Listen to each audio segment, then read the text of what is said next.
Common dear students of class 10, I am going to discuss on second chapter, Forest and Wildlife Resource. In previous lecture 2, we discussed about the different categories of biodiversity in our country and the world.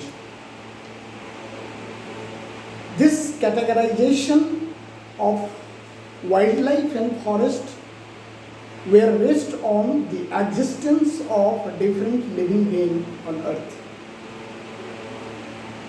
As you know, and this is very clear, that due to human activity, many species of forest plants and animals are declining on the verge of extinct nowadays.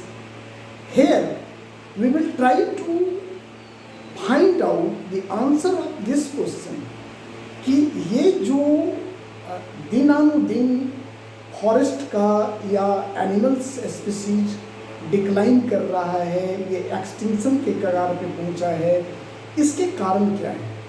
इससे पहले आपको कुछ उदाहरण दे करके हम इसके values को समझाने का प्रयास करते हैं।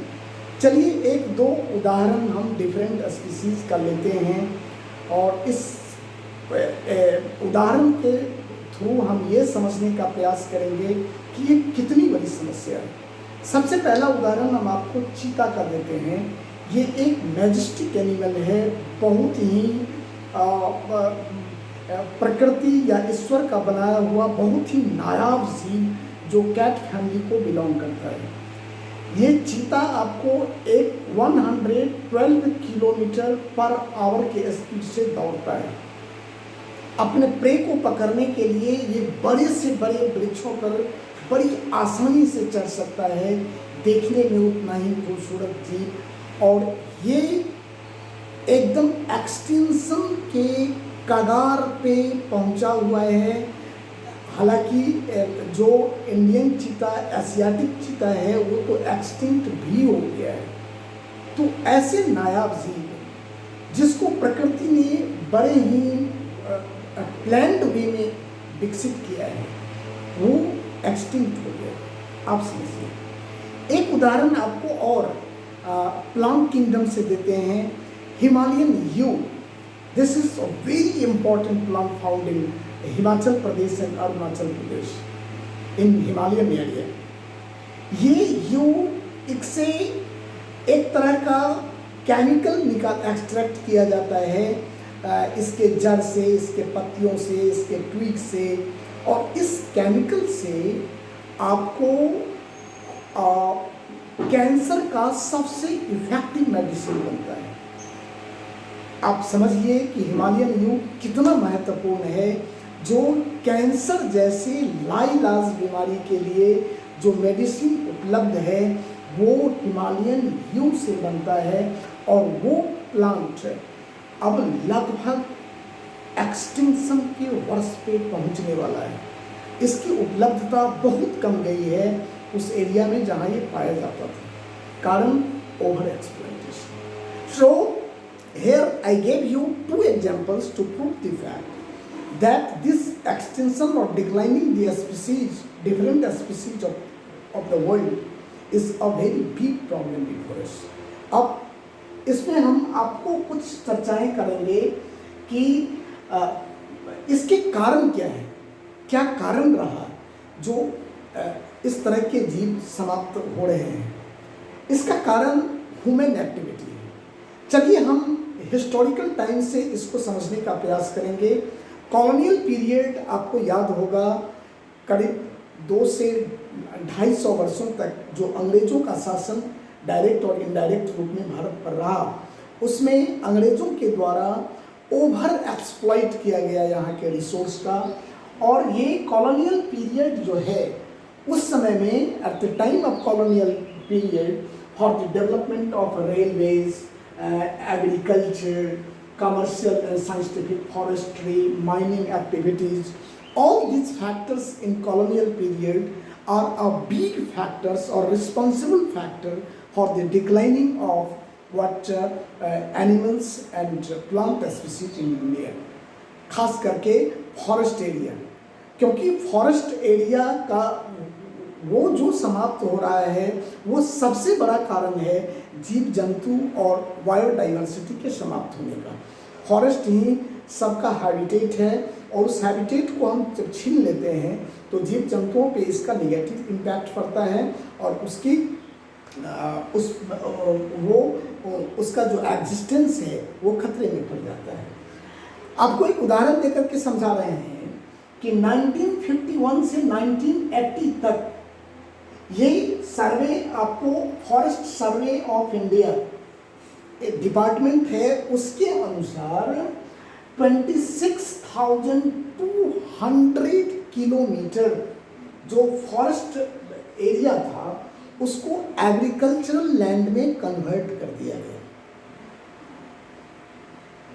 दैट मीन्स कि हमारा जो कमर्शियल नीड था उसको पूरा करने के लिए या कॉलोनियल पीरियड में इस सोच को लेकर के अंग्रेज इस आगे बढ़ रहे थे कि फॉरेस्ट से तो बहुत अधिक लाभ हमें है नहीं, अगर एग्रीकल्चरल लैंड में इसको कन्वर्ट करते हैं तो वहाँ से हमें कई लाभ मिलेंगे, हमको रॉ मटेरियल मिलेगा, हमको टैक्स मिलेगा उस ज़मीन का।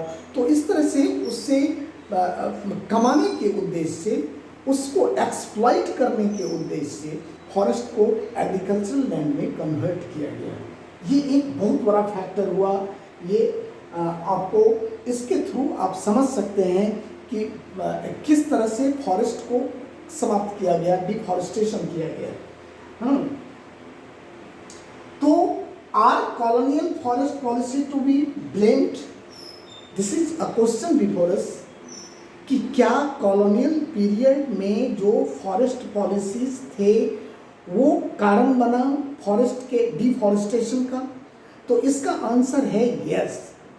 कॉलोनियल पीरियड में इस तरह के पॉलिसीज अपनाए गए जिसके कारण आपको फॉरेस्ट की बहुत बड़ी हानि हुई और इस फॉरेस्ट के हानि के कारण आपको जो बहुत बड़े तादाद में डिफॉरेस्टेशन किया गया और अभी वर्तमान में जो बायोडाइवर्सिटी के एक्सटेंशन का प्रॉब्लम आ रहा है उसका रूट कॉज वहाँ से प्रारंभ होता है, जिसको हम लोग स्वतंत्रता के बाद भी आवश्यकतावश या ग्रीड के तहत उसको कंटिन्यू करते रहे और परिस्थितियाँ वर्तमान में ऐसी हो गई हैं कि अब ये एक बहुत बड़ी इकोलॉजिकल प्रॉब्लम के रूप में ह्यूमन बीइंग के सामने खड़ा है। चलिए, now we will try to understand what are those factors or causes which are responsible for deforestation and decline and extinction of different plant and animal species. For this we can say many factors are responsible for this, just as a river valley project, mining sites, hunting, poaching, over exploitation of forest to fulfill our different needs, for pastures land, for converting forest into agricultural land. These are the responsible factors which resulted as deforestation. तो ये सारे factors सम्मिलित रूप से आपको इसके लिए responsible रहे और उसका परिणाम वर्तमान में अभी आया है जो इकोलॉजिकल प्रॉब्लम के रूप में, जिससे अब केवल जीव जंतु का ही अस्तित्व खतरे में नहीं है, अब हमारा स्वयं का अस्तित्व भी, ह्यूमन बीइंग का भी एग्जिस्टेंस खतरे में पड़ता जा रहा है।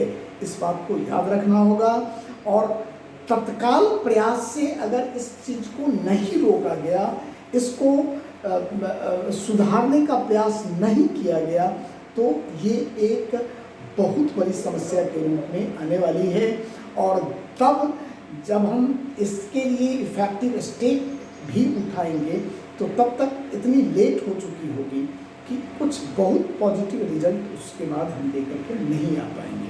Okay, now due to lack of time we can't discuss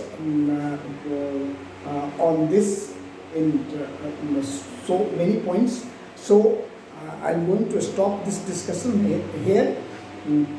This is my request for you that you must stay home. घर से जब तक कोई बहुत ज़रूरी नहीं हो निकलने का प्रयास नहीं करें, और अपनी तैयारी को पढ़ाई पर पूरी तरह से जुटे रहे हैं। 10 क्लास में आपके लिए बहुत ही इम्पोर्टेंट है अपने सारे सिलेबस को कवर करना, उस पर ओवर कमांड करना। ये दुर्भाग्य से स्कूलिंग नहीं हो पा रही है आप लोगों की, तो खुद भी जो भी वीडियोस प्राप्त हो रहे हैं उससे और खुद के परिश्रम से उसको आगे करते रहिए। ओके।